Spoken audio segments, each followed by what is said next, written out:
ಕೆಲವು ಅದರ್ಶಕದ ಬೆಳೆದಿರುತ್ತೆ, ನಾವು ತಿಂದು ಹಾಕಿರೋದಕ್ಕಿಂತ ಇವಾಗ ಜೈ ಪ್ಲಾಂಟು ಬೇಕಾದಷ್ಟು ಬೆಳೆಯುತ್ತೆ, ಅದನ್ನು ಹಾಗೆ ಕೊಟ್ಬಿಡೋದು ಅಷ್ಟೇ.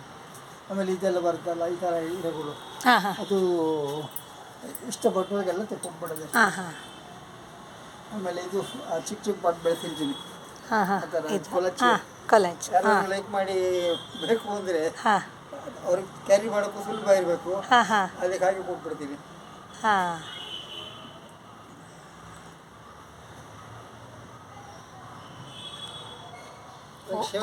ಆಲೂಗೆಡ್ಡೆ ಇದೆ. ಸರ್ ಇದು ಡೇಲಿಯಾ ಇದು ಲಾಲ್ಬಾಗಿಂದ ತಂದಿರೋದು. ತುಂಬ ಚೆನ್ನಾಗಿದೆ ಸರ್ ಇದು ಕಲರ್. ಇದಾಯಿತು. ಬೇರೆ ಈಗ ನೆಕ್ಸ್ಟು ನವರಾತ್ರಿ ಅಷ್ಟೊತ್ತಿಗೆ ಮತ್ತೆ ಕೆಲವು ಅಪ್ಡೇಟ್ ಮಾಡ್ತಿದ್ದೀವಿ. ನಮ್ಮದು ಈ ಸತಿ ಥೀಮ್ ಬಂದು ಡೇಲಿಯಾನೇ. ಹೌದು. ತುಂಬ ತುಂಬ ಅಂದರೆ ನನ್ನ ಇಷ್ಟದ ಹೂವಲ್ಲಿ ಡೇಲಿಯಾ ಸರ್ ಅದು. ನಮ್ಮ ಕಡೆ ದೊಡ್ಡ ಈಗ ಮಂಗಳೂರು ಕಡೆ ಎಲ್ಲ ಬೆಳೀತಾರಲ್ಲ